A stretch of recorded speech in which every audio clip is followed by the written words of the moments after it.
안녕하세요. 저는 전북 부안에 살고 있는 박연미라고 합니다.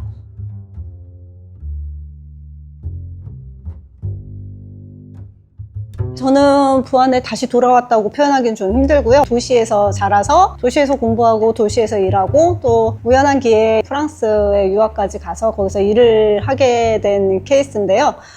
사실 농촌을 와서 살아보겠다는 생각은 한 번도 해봤던 적은 없었던 것 같아요. 전형적으로 주입식 교육을 열심히 받아서 좋은 학교도 가고 유학까지 갔다 오긴 했지만 우연한 기회에 경관이라는 공부를 했고요. 우리나라 내에서는 조경이라는 분야로 많이 알려져 있지만 저는 경관 컨셉터라는 일을 하게 됐습니다. 그때 거기에서 공부가 무엇인지 좀 깨달았던 것 같아요. 저 나름대로는 주입식이 아니라 나만의 세계를 만들어가고 그걸로 세상을 조금 더 이롭게 하는 그런 공부 방식에 있어서 정말 열심히 공부를 했었던 것 같습니다. 항상 좋은 일을 할 때 남의 일을 해주는 느낌이었어요. 어딘가 고용이 된다던가 누군가를 위해서 일을 하지 나를 위해서 일을 할 수는 없을까 했을 때 농장이라는 것은 나만의 세계를 구축하기에 너무 좋겠다라는 생각을 했고 다행히 저희 아버님이 오랫동안 유기농 농사를 지어오신 거를 좀 이어받아서 부안에서 이렇게 일을 하고 있습니다.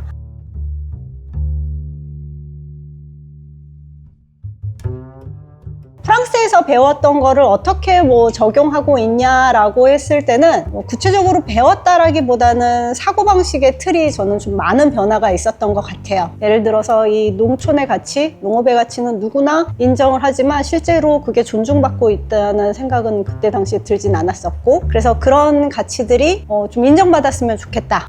당연하게 생각하는 것들이 당연했으면 좋겠다. 그런 생각을 좀 펼치려고 노력하고 있는 것 같습니다. 사실 농업에 대해 관심을 갖게 된 거는요, 한국에서부터가 아니라 프랑스에서부터 관심을 갖게 됐습니다. 그때 당시 이미 유럽에서는 2000년대 초부터 환경 문제, 먹거리 문제에 대한 굉장한 대중적인 이슈가 있었던 상태에 실제로 이 농약을 많이 치면서 도시 사람보다 농촌이 더 피폐화되고 있다는 사실을 좀 알게 됐어요. 밥상에 올라올 때는 잘 처리해서 먹으면 되지만 농민들은 그걸 뒤집어 써야 되고 또 그 농약이 땅으로 흡수가 되면서 그 지역이 파괴되고 있는 이런 현상에 있어서 사실상 내가 농사를 지어서 남들에게 좋은 일을 한다고 하지만 스스로 나를 파괴하는 농업이 대중화되어 있다라는 생각을 좀 하게 됐었는데 다행히 저희 아버님이 처음부터 유기농법으로 이제 고수를 하셨던 게 저의 그때의 생각과 아버님이 10년간 만들어 온 것이 좀 일치가 됐었고 그러면 이 유기농법을 펴나가야 되겠다라는 생각을 했었던 것 같아요. 근데 사실 저도 아직도 유기농법이 뭘까라는 고민은 하고 있어요. 유기농법은 저는 철학에도 가깝다라고 생각은 하고 있거든요. 단순히 화학비료, 화학농약을 치지 않는다를 떠나서 어떻게 하면 자연과 함께 생태적으로 살아갈 것인가가 좀 근본적인 좀 질문에 깔려있지 않을까라는 생각을 하고 있고 사실 저희는 소비자한테 파는 건 두 번째고 내가 사는 땅, 내가 마시는 공기, 내가 마시는 물 이게 저한테는 제일 중요한 거라고 생각이 들더라고요. 그래서 꼭 인증을 받지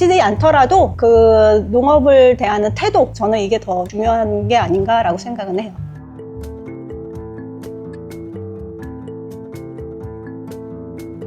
제가 농원에서 다양한 활동을 하고 있는데 지금 간단하게 저희 미래농원에서 하고 있는 일들을 소개를 시켜드린다면 기본적으로 저희는 친환경 뽕나무를 키우는 걸 가장 우선적으로 하고 뽕나무로 생산된 것들에 대한 가공, 체험 상품을 운영하는 거 외에 공간이 많이 있잖아요. 사실 저희가 갖고 있는 가장 큰 자산은 저는 공간이라고 생각을 하거든요. 그 공간에서 텃밭도 만들어서 이제 지역 아이들하고 텃밭 학교도 좀 운영을 하고 있고요. 지금은 돌봄 농장이라고 해서 좀 지역에 있는 취약계층 대상으로 이제 프로그램을 하면서 이 친구들이 사회에 적응해 나가는 그런 것도 초보 단계로 좀 하고 있습니다. 가끔 봐도 제가 왜 이렇게 많이 하지라고 하는데 그 이유는 제가 농사를 잘 못 짓기 때문입니다. 농사는 정말 하루아침에 이루어지는 게 아니라 머리로 하는 것도 아니고 정말 십수년간 많은 노력과 이 자연과의 관계가 맺어져야 되는데 제가 그런 재능은 못하고 난 것 같더라고요. 그래서 지역에서 농업으로 살아남기 위해 가장 핵심적인 기술이 없기 때문이기도 하고요. 또 제 성격상 어떤 문제점을 보면 고치고 싶고 해결하고 싶다라는 왜 저러지? 라는 그런 호기심이 조금 있었던 것 같습니다. 그래서 지역에서 벌어지는 다양한 일들을 이렇게 접근해보면 안 될까? 저렇게 접근해보지 않나? 그러면 내가 해보지? 이런 생각으로 했던 것 같고요. 그러면 조경만 안 하고 다 하는 것 같아요.